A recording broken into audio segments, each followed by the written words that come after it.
Paz, igreja, boa noite mais uma vez, a graça a todos.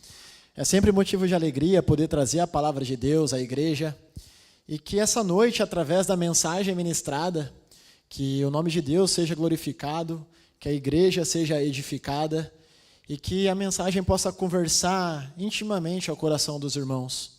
Amém? Irmãos, existe uma frase que, pesquisando o autor, se vocês pesquisarem essa frase que eu vou falar, não tem um autor definido, mas o autor pouco importa. Uma frase interessante que diz que tempos desesperadores exigem medidas desesperadas, ou tempos de desespero exigem medidas desesperadas. Apesar de eu não concordar totalmente com essa frase, porque eu creio que em muitos momentos de desespero, o que a gente precisa ter são medidas pensadas, essa é uma frase existente, é uma frase interessante. Ela, não sei se está dando a leitura, mas ela basicamente significa que quando alguém está em meio a um grande perigo, uma crise urgente, ela pode recorrer a medidas extraordinárias. Em outras palavras, ir até onde for necessário, na esperança de superar ou escapar dessas circunstâncias. Tempos desesperados exigem medidas desesperadas. Para ilustrar isso, para ficar mais fácil de compreender essa frase, um tanto quanto interessante, vou trazer dois exemplos. Um exemplo contemporâneo a nós e um exemplo bíblico. Um exemplo contemporâneo a nós, que nós podemos aplicar essa frase, é um acontecimento trágico que eu creio que todos vocês se recordam, que foi o ataque às Torres Gêmeas. Todos lembram do ataque em 2001, terrorista nas Torres Gêmeas. E enquanto aqueles prédios estavam em chamas, uma imagem triste que ficou muito imortalizada foi a de pessoas pulando dos andares mais altos na esperança de conseguirem sobreviver. Aquelas pessoas, simplesmente por não conseguirem escapar das chamas que estavam subindo as Torres Gêmeas, elas decidiram por pular dos prédios, dos andares mais altos, a fim de que, de alguma forma, a queda delas pudesse ser abafada e que elas sobrevivessem. Aquelas pessoas não eram suicidas, mas no meio de uma situação de desespero, elas tomaram medidas desesperadas. E é compreensível que a gente entenda o que essas pessoas tenham feito. Quando nós olhamos para um relato bíblico ali em Marcos 2, nós vemos também um pessoal que estava em desespero e toma uma medida um tanto quanto extrema. Quando nós lemos o relato da cura do paralítico de Cafarnaum, nós vemos que ele estava em cima de uma cama, de uma maca, levado por 4 homens, 4 amigos, e eles estavam tentando chegar até Jesus. Porém, a casa onde Jesus estava completamente lotada. A palavra diz que não tinha espaço nem lá dentro, nem do lado de fora. Mas eles estavam desesperados para chegarem até Jesus. Em tempos de desespero, muitas vezes exigem medidas desesperadas. E o que aqueles homens fazem?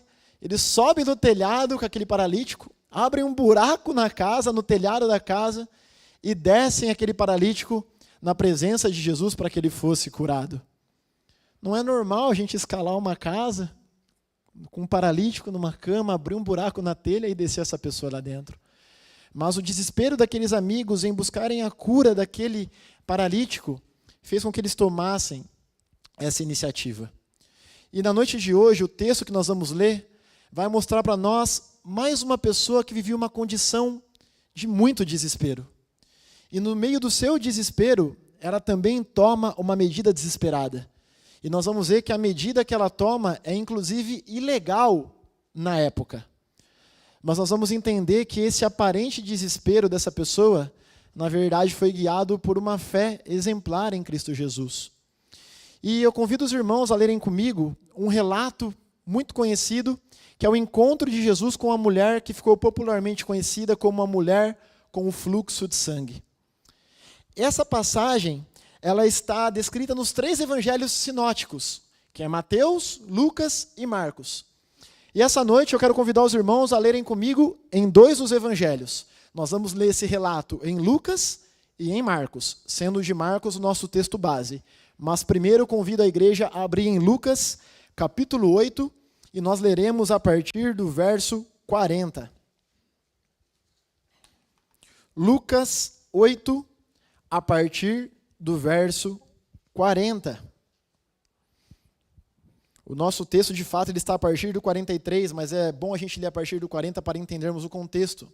E a palavra diz assim: Ao regressar Jesus, a multidão o recebeu com alegria, porque todos o estavam esperando. Eis que veio um homem chamado Jairo, que era chefe da sinagoga, e prostrando-se aos pés de Jesus, lhe suplicou que chegasse até a sua casa, pois tinha uma filha única de uns 12 anos que estava à morte. Enquanto ele ia, as multidões o apertavam. Certa mulher que, havia 12 anos, vinha sofrendo de uma hemorragia, e a quem ninguém tinha podido curar, e que gastara com os médicos todos os seus haveres, veio por trás dele e lhe tocou na orla da veste, e logo se lhe estancou a hemorragia. Mas Jesus disse: Quem me tocou? Como todos negassem, Pedro, com os seus companheiros, disse: Mestre, as multidões te apertam e te oprimem, e dizes: Quem me tocou? Contudo, Jesus insistiu: Alguém me tocou, porque senti que de mim saiu o poder. Vendo a mulher que não podia ocultar-se, aproximou-se trêmula, e prostrando-se diante dele, declarou à vista de todo o povo a causa por que ele havia tocado e como imediatamente fora curada. Então lhe disse: Filha, a tua fé te salvou, vai-te em paz. Amém? Vamos ler novamente o mesmo relato agora sobre a perspectiva do Evangelho de Marcos, o nosso texto base dessa noite. Então agora peço para a igreja voltar ali em Marcos capítulo 5, e nós vamos ler a partir do verso 21. Marcos capítulo 5, a partir do verso 21. Diz assim: Tendo Jesus voltado no barco para o outro lado, afluiu para ele grande multidão, e ele estava junto do mar. Eis que chegou a ele um dos principais da sinagoga, chamado Jairo, e vendo-o, prostrou-se a seus pés, e insistentemente lhe suplicou: Minha filhinha está à morte, vem, impõe as mãos sobre ela para que ela seja salva e viverá. Jesus foi com ele, grande multidão o seguia, comprimindo-o. Aconteceu que certa mulher, que havia 12 anos vinha sofrendo de uma hemorragia, e muito padecera à mão de vários médicos, tendo despendido tudo quanto possuía, sem contudo nada aproveitar, antes, pelo contrário, indo a pior, tendo ouvido a fama de Jesus, vindo por trás dele, por entre a multidão, tocou-lhe a veste. Porque dizia: Se eu apenas lhe tocar as vestes, ficarei curada. E logo se lhe estancou a hemorragia, e sentiu no corpo estar curada do seu flagelo. Jesus, reconhecendo imediatamente que dele saíra poder, virando-se no meio da multidão, perguntou: Quem me tocou nas vestes? Responderam-lhe seus discípulos: Vês que a multidão te apertas e dizes: Quem me tocou? Ele, porém, olhava ao redor para ver quem fizera isso. Então, a mulher, atemorizada e tremendo, cônscia do que nela se operara, veio, prostrou-se diante dele e declarou-lhe toda a verdade. E ele lhe disse: Filha, a tua fé te salvou, vai-te em paz e fica livre do teu mal. Amém? Oremos mais uma vez, igreja. Senhor Deus, mais uma vez nos colocamos diante do Senhor, Pai. Queremos, Pai, te dar louvores, honras e glória, dizer que só o Senhor é Deus, vivo e verdadeiro, digno de todo louvor, de toda honra, Pai. Que nesse momento, Pai, de exposição da Tua palavra, que não seja nós, mas o Teu Espírito Santo conduzindo esse culto. Que através do Teu Evangelho, a Tua palavra possa falar intimamente em nossos corações, que possa criar raízes profundas em nosso coração, e que o Senhor possa resplandecer em nossa mente e no nosso ser o que a Tua palavra quer de nós, Pai. Ajude-nos, Pai, a compreender e ajude-nos a aplicar a Tua palavra nos nossos dias, Pai. Que esse momento seja para o louvor da Tua glória. Oramos assim, em nome de Jesus. Amém.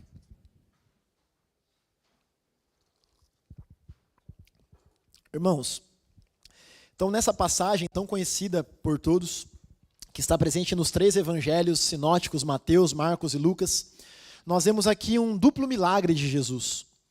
Nós vemos Jesus curando a filha de Jairo e nós vemos Jesus curando a mulher com o fluxo de sangue. E nesse relato, essa passagem nos mostra 2 pessoas que estavam desesperadas. Jesus está retornando a Cafarnaum. E quando ele chega, a palavra diz que uma multidão estava esperando ele. Eis então que vem um homem E esse homem é o primeiro personagem desesperado desse relato. E esse homem, ele era muito importante ali na sociedade. Jairo, o nome dele, ele era líder, um dos grandes da sinagoga local. Era um homem conhecido por todos, era um homem respeitado dentro da elite e da sociedade religiosa. E Jairo estava desesperado porque lá na sua casa, a sua filha única, de cerca de 12 anos, estava à beira da morte.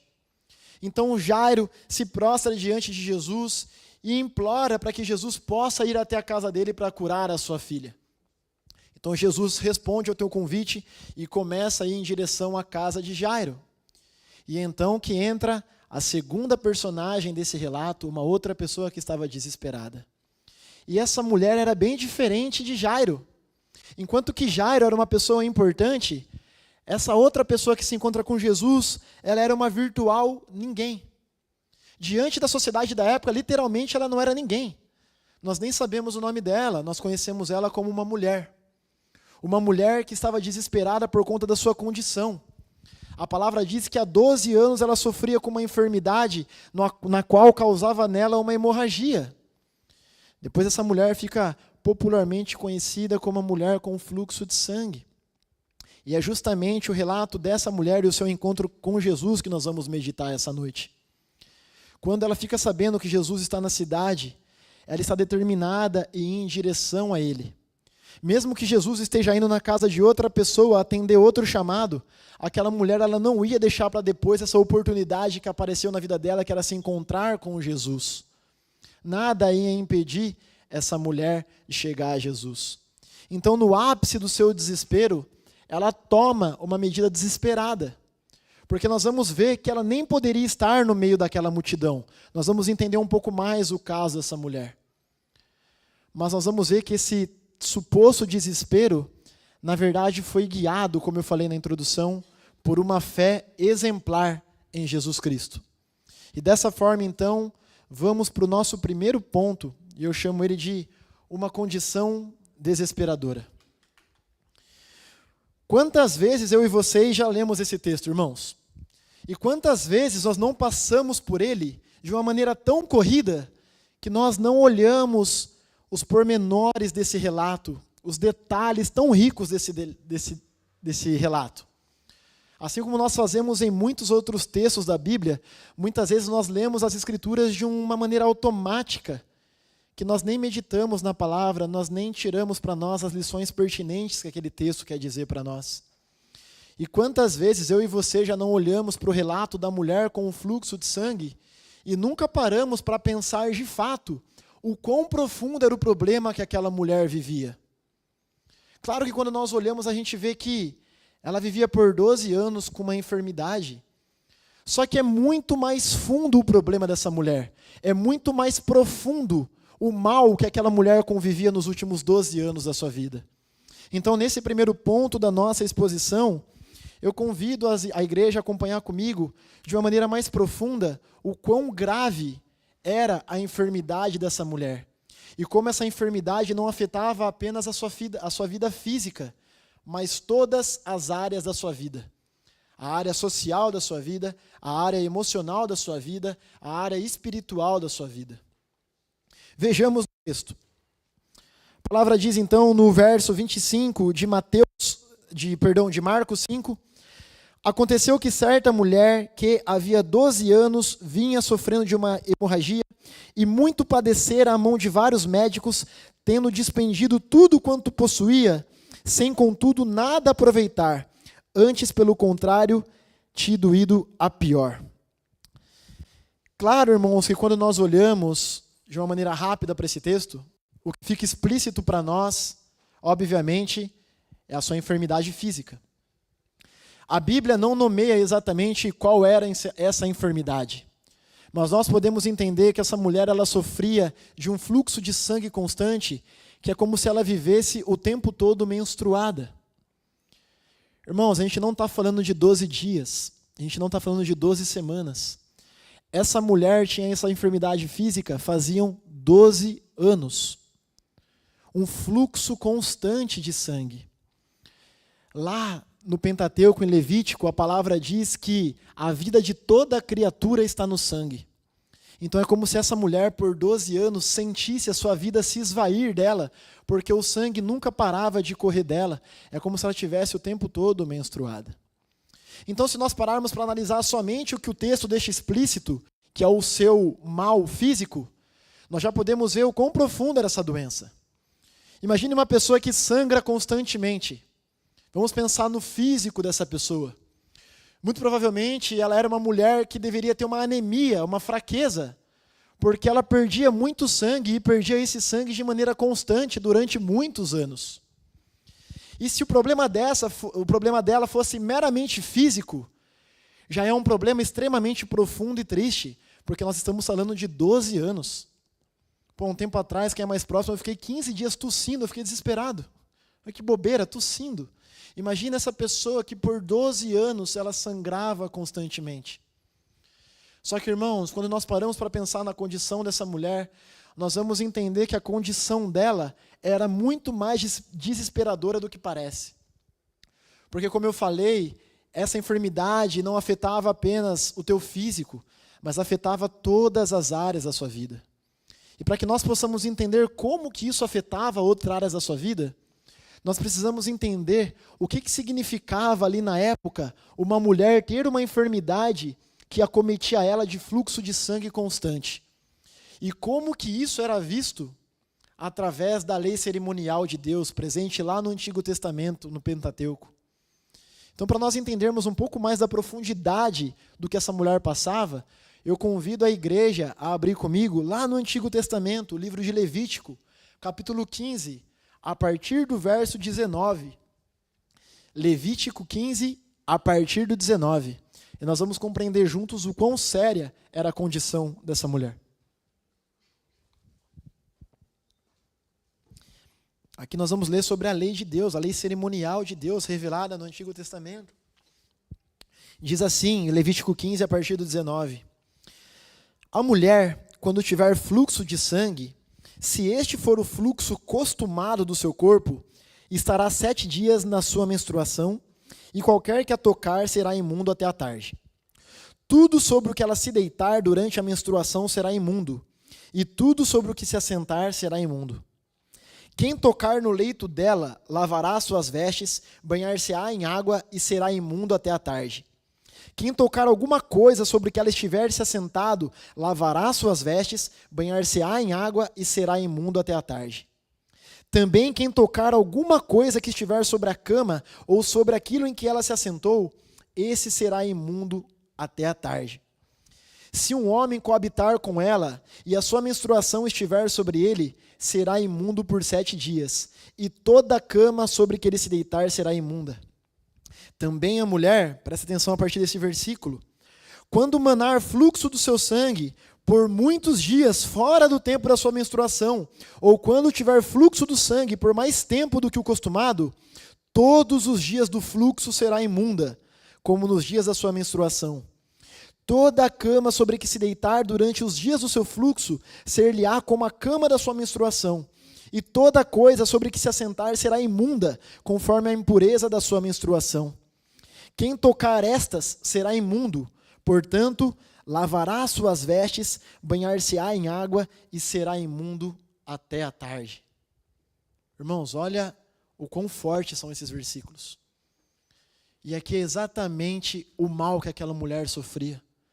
Ela tinha um fluxo de sangue por mais dias do que o tempo da sua menstruação. Ela estava tendo esse fluxo pelos últimos 12 anos.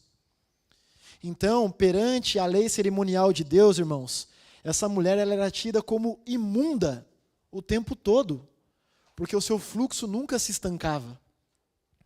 Então, irmãos, o mal dessa mulher não era apenas físico, mas esse mal também afligia ela na sua vida social.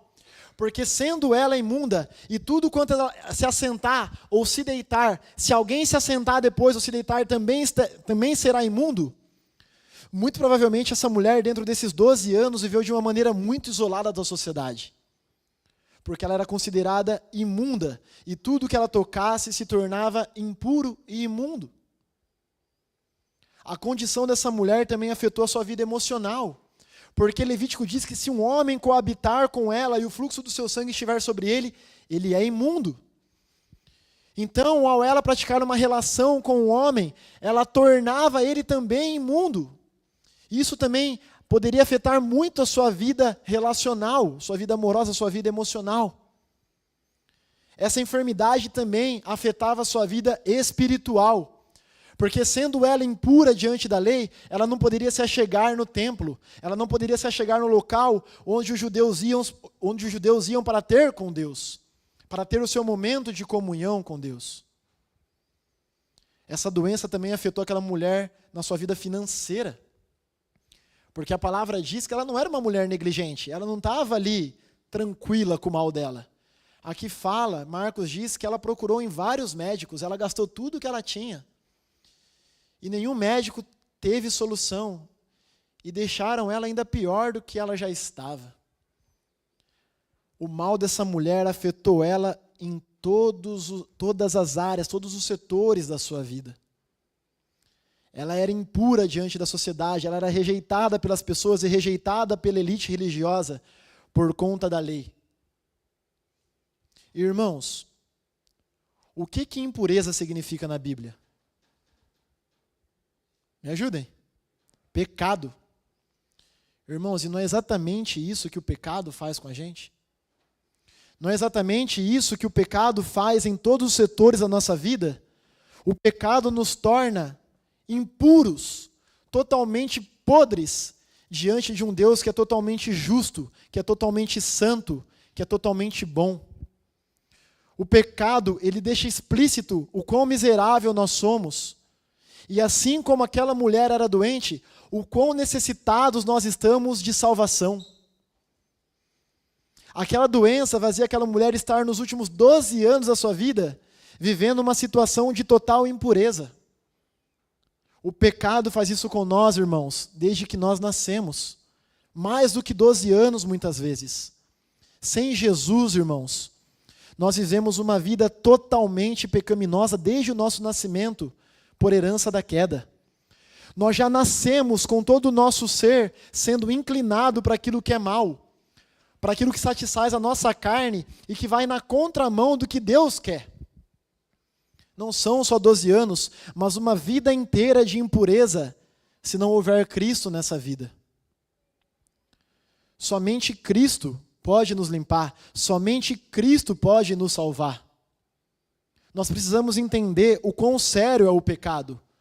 As igrejas precisam pregar sobre o pecado.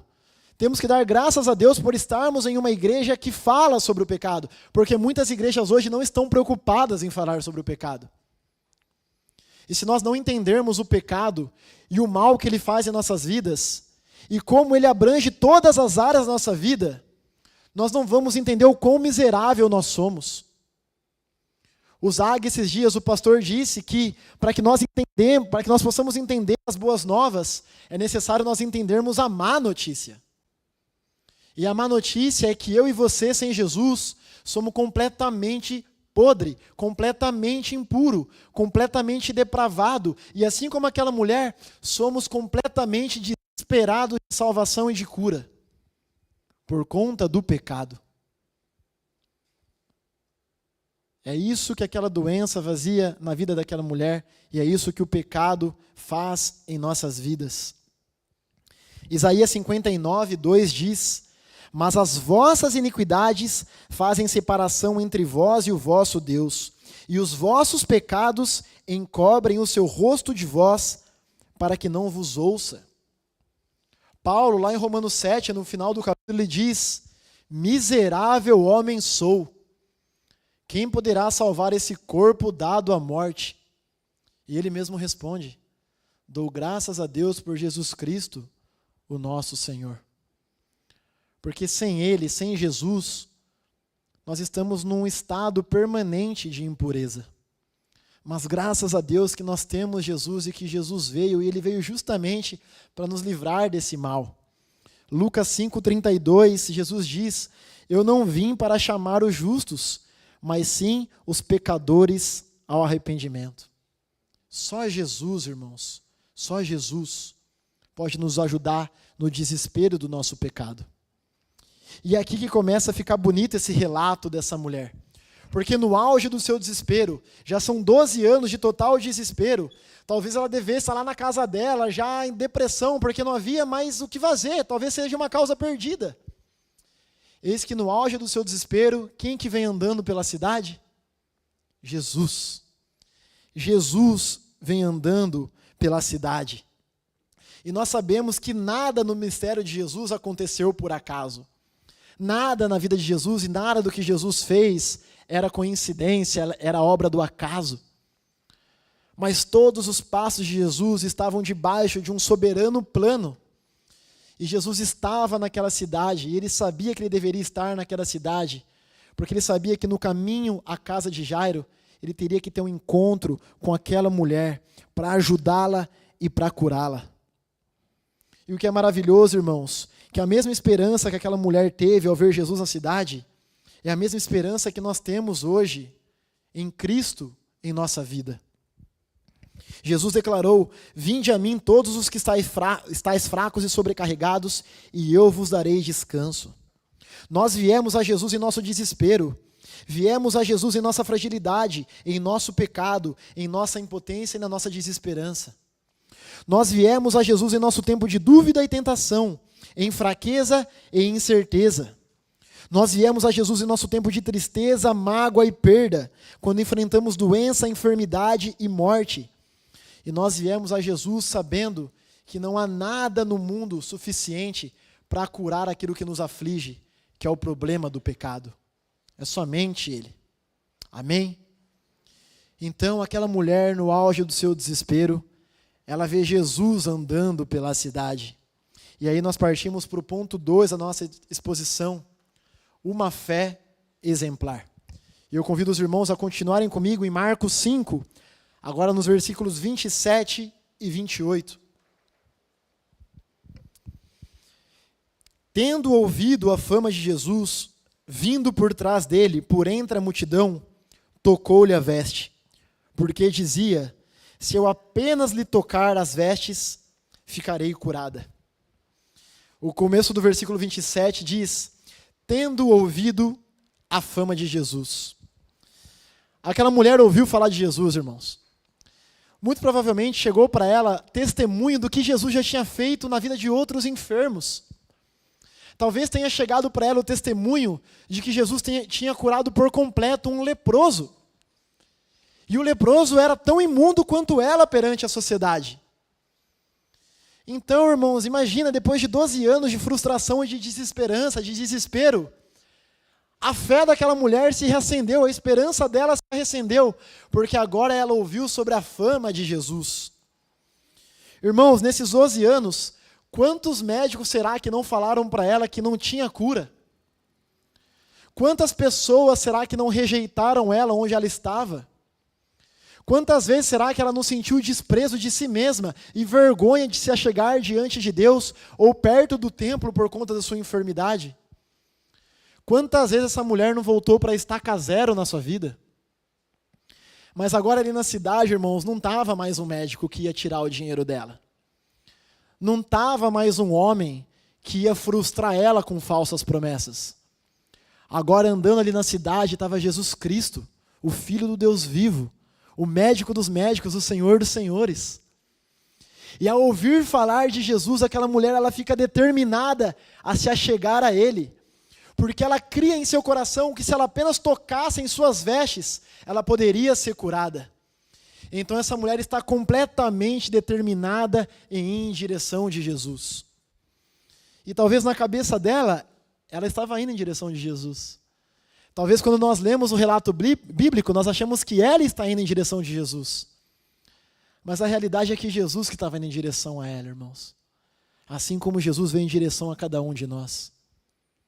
Porque se aquela mulher creu no seu coração de que ela poderia ser curada, se ao ouvir falar de Jesus, surgiu no coração dela esperança e fé, é porque ali dentro do coração dela a obra já estava sendo feita pelo Pai.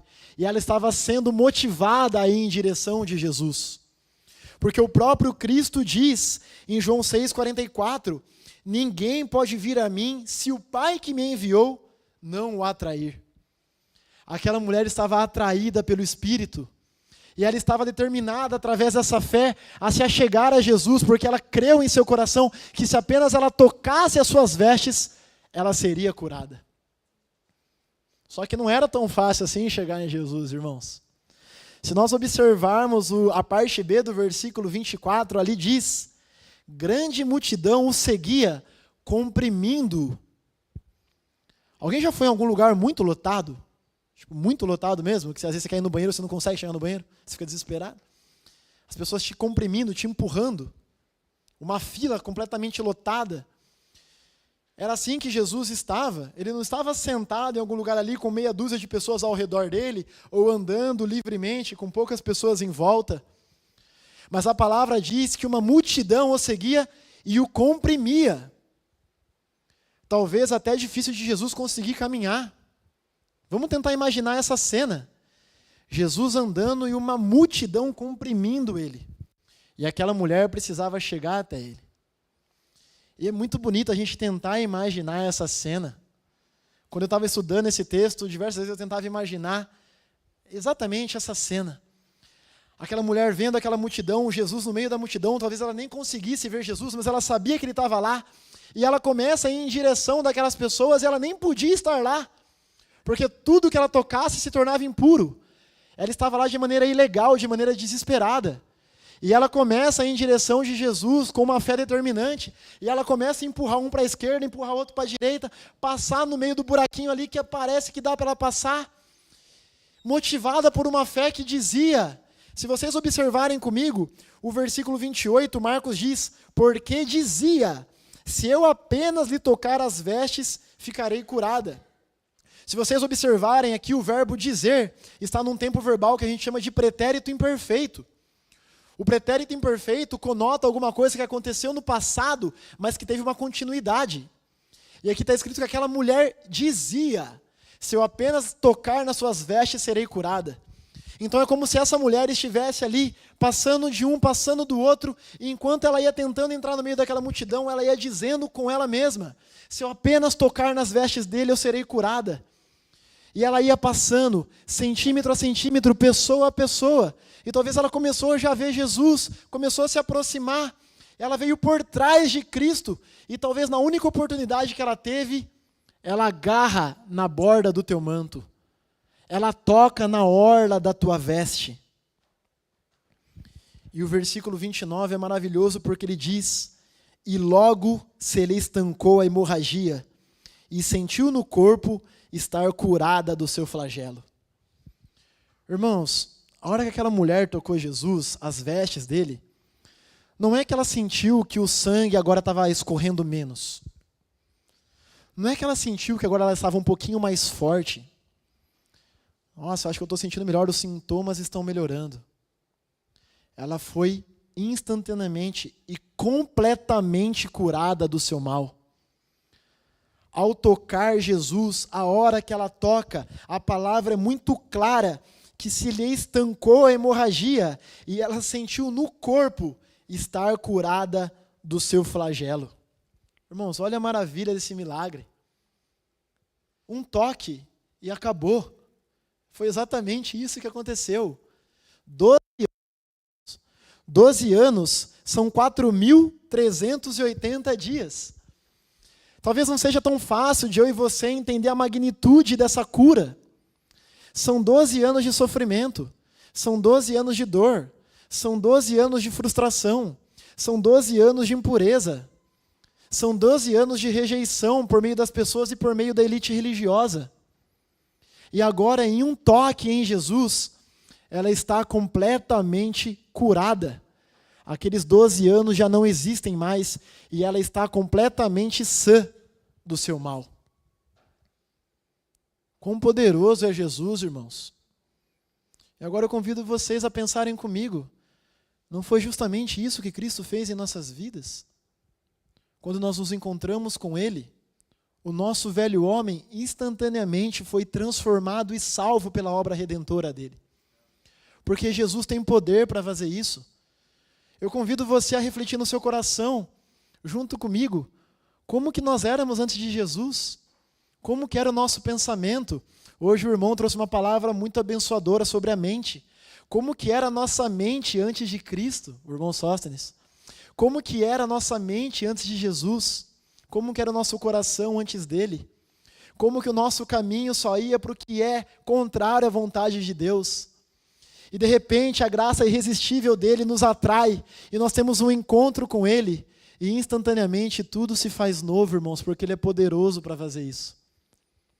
As coisas velhas se passaram, eis que tudo se fez novo. E Jesus apaga 12 anos, 15 anos, 40 anos, seja o que for. A obra redentora de Jesus transforma e salva. Talvez no teu coração você ache que o teu pecado, que você tanto luta, não tenha jeito. Talvez aquela pessoa que você ama e você ora por ela, esperançosa na conversão dessa pessoa, talvez você comece a achar que ela é uma causa perdida. Não existe causa perdida para Deus, irmãos. Jesus disse que o que é impossível para os homens é possível para Deus. Jesus é poderoso para fazer muito mais do que a gente imagina, irmãos. Ele é poderoso. E aquela mulher, naquela fé determinante, ela não deixou para depois. Aquela multidão que comprimia Jesus não foi o suficiente para fazer ela desistir de se encontrar com Jesus naquele momento. Ela não ia deixar para amanhã. Ela não ia esperar Jesus voltar para Cafarnaum, não. Tinha que ser agora. Era a maior esperança da vida dela e ela agarrou com as duas mãos. E aí eu trago mais uma reflexão que a história dessa mulher traz para nós. Será que nós temos fé em Cristo do jeito que essa mulher teve, irmãos? Eu falo isso por mim. Essa palavra me exortou nesse sentido.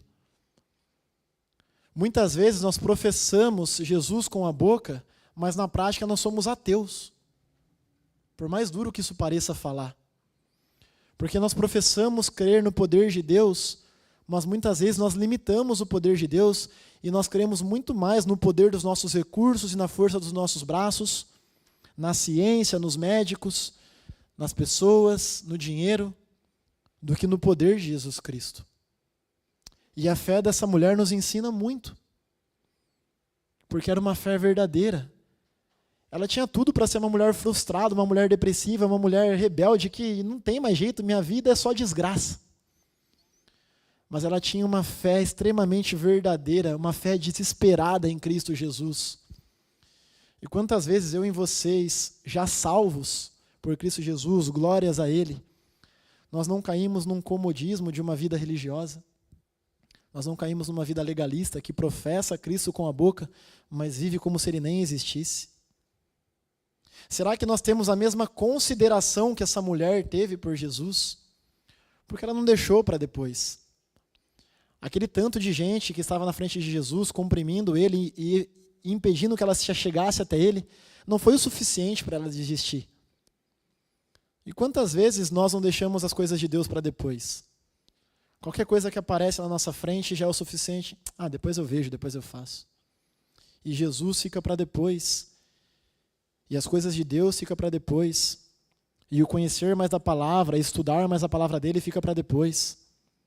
Se relacionar mais com a igreja local fica para depois. Irmãos, não tem tempo para depois. É agora. O fim está próximo, a gente tem que se arrepender e crer de verdade e viver de uma maneira diante da vontade de Deus. Aquela mulher creu e a fé dela é exemplar para nós. 12 anos que em um toque se encerrou. E como que pode isso acontecer? E aí que nós partimos para o nosso terceiro ponto. Aquilo aconteceu porque não era qualquer homem que ela tocou, não era um médico, mas era Jesus Cristo, o verdadeiro Deus, o Deus encarnado, 100% homem andando ali, mas 100% Deus, poderoso para curar ela. Acompanhem comigo a partir do versículo 30, Jesus, aquele que tem poder para salvar. E olha que interessante o versículo 30, que Marcos diz, Jesus, reconhecendo imediatamente que dele saíra poder, virando-se no meio da multidão, perguntou, quem me tocou nas vestes? Responderam-lhe seus discípulos, vês que a multidão te aperta e dizes, quem me tocou? Ele, porém, olhava ao redor para ver quem fizera isto. Então a mulher, atemorizada e tremendo, côncia do que nela se operara, veio, prostrou-se diante dele e declarou-lhe toda a verdade. E ele lhe disse: filha, a tua fé te salvou. Vai em paz e fica livre do teu mal. Irmãos, olha o versículo 30, o quão maravilhoso ele é. Reconhecendo imediatamente que dele saíra poder. Lucas descreve que Jesus falou: alguém me tocou porque senti de mim sair poder. Irmãos, olha isso. De Jesus saía poder. Se daquela mulher jorrava sangue, de Jesus jorrava cura. Se de nós jorra podridão e jorra impureza, de Jesus jorra misericórdia, graça e perdão. Se de nós jorra pecado, de Jesus jorra salvação, irmãos. Ele é fonte de vida, fonte de vida. Ele é o Cordeiro de Deus que tira o pecado do mundo, como diz em João 1:29. É muito interessante porque Jesus para no meio daquela multidão e pergunta: quem que me tocou? E aí a gente talvez possa pensar que, então aquela mulher, será que ela pegou Jesus de surpresa? Não pegou, irmãos. Jesus é onisciente, ele é todo poderoso. Ele sabia daquela mulher, ele sabia do problema que afligia aquela mulher, ele sabia que ele já havia curado aquela mulher. Mas ele não queria somente isso, ele queria ter um relacionamento pessoal com aquela mulher. Porque apesar de muitos estarem tocando nele, comprimindo nele, ele sabia que uma eleita tocou nele. E ele se preocupa individualmente com os seus eleitos, como nós cantamos hoje na música Ousado Amor. E essa nem foi pedida à equipe de louvor. Isso é maravilhoso. É muito bonito. É muito bonito.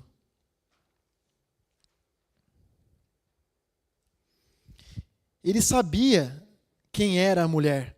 E ela talvez quisesse sair dali quieta, sem ser percebida, porque ela sabia que ela não poderia nem estar ali. Ela sentiu que ela já havia sido curada e talvez ela só quisesse ir embora. Talvez ela estivesse radiante no coração dela, ela só queria sair dali, porque ela sabia que no meio daquelas pessoas ela era considerada impura. Mas Jesus olha aos arredores e ele quer saber quem que tocou ele. E a palavra diz então, ali no versículo 33, então a mulher, atemorizada e tremendo, côncia do que nela se operara, veio, prostrou-se diante dele e declarou-lhe toda a verdade. Jesus precisava que aquela mulher falasse em público o que foi feito. Ele precisava que o testemunho dela fosse falado no meio daquelas pessoas, primeiramente para o louvor da glória dele. Mas por mais, Jesus sabia que aquela mulher era considerada impura diante da sociedade. E agora Jesus queria que, no meio de todas aquelas pessoas, eles ouvissem da boca dela que ela foi curada pela sua fé em Jesus Cristo. Então essa mulher se debruça diante de Cristo, atemorizada, e ela declara toda a verdade. Ela diz o porquê que ela estava ali. Ela diz o que ela passou nos últimos 12 anos. Ela diz que nenhum médico conseguiu curar ela e que ela perdeu tudo que ela tinha tentando buscar cura e nada foi feito, que ela ficou pior. Ela diz a Jesus que no coração dela, quando ela ouviu falar da fama dele, ela creu que se apenas ela tocasse nas vestes dele, ela poderia ser curada. E ela declara que a expectativa se tornou realidade. E ela declara que quando ela tocou na orla da veste dele, instantaneamente ela sentiu o seu corpo curado. Então Jesus olha para essa mulher e ele diz a coisa mais maravilhosa dessa passagem. Que está ali no verso 34. Jesus olha para essa mulher e diz: filha. Irmãos, essa mulher não era mais a mulher com o fluxo de sangue. Essa mulher não era mais a mulher enferma. Essa mulher não era mais a mulher rejeitada por todos. Mas agora ela é filha do Deus Altíssimo, único e verdadeiro. Irmãos, é justamente isso que Cristo fez com nós. Nós éramos inimigos de Deus. Nós éramos dignos de toda a ira, de toda a condenação. Era justo que nós fôssemos levados ao inferno, irmãos, porque nós estávamos totalmente dentro do pecado. A palavra diz que nós éramos inimigos de Deus. Mas Cristo vem até nós e através da sua obra salvífica Ele nos salva. E agora não é mais o pecado quem define quem nós somos, irmãos. Não é mais o mundo quem diz quem nós somos. Mas agora, em meio ao mundo onde vive uma crise de identidade, Cristo olha para nós e Ele é quem define a nossa identidade. E Ele olha para mim e para você, assim como Ele olhou para aquela mulher e diz, filho.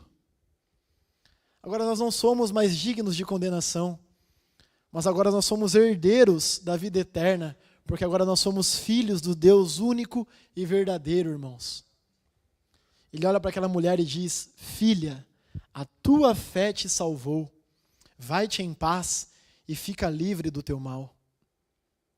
Aquela mulher não foi só curada, aquela mulher foi salva pela fé em Cristo Jesus. Salva somente pela fé. E ela vai em paz, totalmente livre do teu mal. Não foram só 12 anos curados, mas agora toda uma vida salva pelo Filho do Deus vivo. Ela recebe a cura e ela recebe a vida eterna. Essa é a obra salvífica de Cristo. Ele salva, irmãos. Ele nos salva de quem nós somos, do pecado, e Ele nos dá a vida eterna. Mesmo se Ele não tivesse curado o flagelo físico daquela mulher, só a vida eterna já teria valido a pena aquele encontro. Mas além de ela ser salva eternamente, ela também é curada do seu flagelo. Esse é o relato maravilhoso que nós vemos nesse milagre. E agora, partindo para o último ponto, o papel da igreja é o nosso papel como cristão. Eu coloco o título desse quarto ponto como pregue a palavra. Esse é o nosso chamado. Porque se nós olharmos para o relato bíblico da mulher enferma, dessa mulher que foi salva e que se tornou filha de Jesus, a palavra diz que ela ouviu falar da fama de Jesus. Alguém falou de Jesus para ela, irmãos. E ela creu. E é justamente esse o chamado que Jesus faz para nós na grande comissão. É justamente esse papel e é essa responsabilidade que nós recebemos como cristãos. A palavra diz que foi nos dado o ministério da reconciliação. Olha que bonito isso, irmãos. O ministério da reconciliação. Reconciliar pessoas com Deus, não por meio do nosso mérito, pela obra salvífica de Cristo. Eu sempre gosto de falar uma frase do pastor John Piper, que ele diz, o mesmo Deus que define os fins, ou seja, o Deus que define os eleitos, é o mesmo Deus que define os meios pelo qual essas pessoas serão salvas. Jesus, na sua infinita graça, na sua infinita bondade, Ele não precisa de nós para ser Deus. Ele não precisa de nós para colocar em prática a tua obra redentora de salvação. Ele é Deus com ou sem nós. Mas na tua infinita bondade, Ele chega a mim e a você e diz, eu vou salvar os meus eleitos de qualquer maneira. Quer participar comigo dessa obra redentora? Não quer dizer que o poder está em nós, mas foi nos dado o ministério da reconciliação por meio da pregação da palavra. E é justamente isso que a irmã Giovana leu na liturgia. Paulo diz aos Romanos, como, pois, invocarão aquele em quem não creram? E como crerão naquele de quem não ouviram falar? E como ouvirão se não houver quem pregue? E como pregarão se não forem enviados? Como está escrito, como são belos os pés dos que anunciam as boas novas. E um pouco mais à frente, no versículo 17, Paulo diz, consequentemente, a fé vem pelo ouvir. E ouvir o quê? A palavra de Deus. E quem deve pregar a palavra de Deus, irmãos? É só o pastor Daniel? É um chamado para mim e para todos vocês, para todos nós, para a igreja de Cristo. Se Cristo fez isso em nossa vida, nós precisamos falar dele, nós precisamos manifestar ele, nós precisamos pregar ele, irmãos. Porque há muitos eleitos de Cristo aí, sendo preparados para serem salvos pelo Senhor. E mais uma coisa interessante que nós podemos ver nesse relato. Aonde aquela mulher tocou Jesus? Nas suas vestes. Mas Lucas deixa bem claro em que lugar das vestes, vocês lembram? Na orla das suas vestes. E o que tinha na orla das vestes de um judeu? O que será que tinha na borda do manto que os judeus usavam? A Bíblia também nos conta. E para nós entendermos isso, eu convido vocês a voltarmos lá no Pentateuco, o livro de Números, capítulo 15, dos versos 37 a 39. Havia algo na orla das vestes dos judeus. E olha que interessante, irmãos. Aqui é o próprio Senhor dizendo a Moisés, a partir do versículo 37 de Números 15: fala aos filhos de Israel e dize-lhes que no canto das suas vestes façam franjas pelas suas gerações, e as franjas em cada canto presas por um cordão azul. E as franjas estarão ali para que, vendo-as, vos lembrei de todos os mandamentos do Senhor e os cumprais. Irmãos, na orla das vestes de um judeu eram colocadas franjas. Nessas franjas era passado um cordão azul. E o que isso representava? Isso representava os mandamentos do Senhor. Então, quando uma pessoa, um judeu, olhava para o outro judeu e olhava para as suas vestes, quando ele olhava para a orla das suas vestes, ele via algo ali que remetia aos mandamentos do Senhor. Ou seja, remetia à palavra de Deus. E o maravilhoso, irmãos, é que aquela mulher, ela toca na orla das vestes de Jesus. Mas ela não toca somente naquilo que lembra a palavra de Deus. Aquela mulher toca na própria palavra de Deus encarnada. No Cristo, que é a palavra. João 1:1 diz, no princípio era aquele que é a palavra. Ele estava com Deus e era Deus. Mais à frente no versículo 14, aquele que é a palavra tornou-se carne e viveu entre nós. Algumas versões vai falar verbo. Irmãos, a necessidade de nós pregarmos a verdadeira palavra. É necessário que nós preguemos a Jesus, mas não de qualquer maneira. Nós precisamos pregar um evangelho são, o evangelho verdadeiro. E mais uma vez eu digo, glória a Deus por fazermos parte de uma igreja que prega o evangelho puro e simples. Porque é somente o verdadeiro evangelho, a verdadeira palavra, que tem poder para salvar. Porque é só através do verdadeiro evangelho que Jesus Cristo se manifesta. Como diz Paulo aos Romanos, capítulo 1, versículo 16, não me envergonho do evangelho, pois ele é o poder de Deus para a salvação de todo aquele que crê. Essa é a nossa missão, irmãos, esse é o nosso chamado. Precisamos falar de Jesus e precisamos pregar o verdadeiro evangelho. Porque quando as pessoas tocarem o verdadeiro evangelho, quando as pessoas tocarem a palavra, elas terão acesso à palavra encarnada, a Jesus Cristo, o Cordeiro que tira o pecado do mundo. Aquele que tem poder para salvar. Amém? Oremos, irmãos. Senhor Deus, muito obrigado, Pai, pela Tua obra redentora, Senhor. Muito obrigado pelo Teu amor e pela Tua salvação. Pois éramos inimigos do Senhor, Pai. Mas diante da obra, Pai, sacrificial do Teu Filho na cruz, hoje nós temos acesso direto ao Pai. Nós nunca poderíamos nos salvar, nós nunca teríamos nenhum mérito para apresentar diante do Senhor. Nós não tínhamos nada de justiça para apresentar diante de Ti e sermos considerados justos perante a Tua santidade. Mas o Senhor veio, se fez homem, abdicou da Tua glória, colocou sobre si todos os nossos pecados e todas as nossas iniquidades e nos comprou naquela cruz com preço de sangue. Morreu naquela cruz, mas não permaneceu morto. O Senhor ressuscitou e vive, e a Tua ressurreição nos dá vida e vida eterna por meio da Tua obra salvífica, Pai. Muito obrigado pela Tua obra, muito obrigado pelo Teu amor, muito obrigado por nos chamar quando nós não tínhamos nada, absolutamente nada a oferecer ao Senhor, Pai. Nós oramos, bendizemos e agradecemos infinitamente a Tua obra e o Teu nome, Senhor. Oramos assim em nome de Jesus. Amém.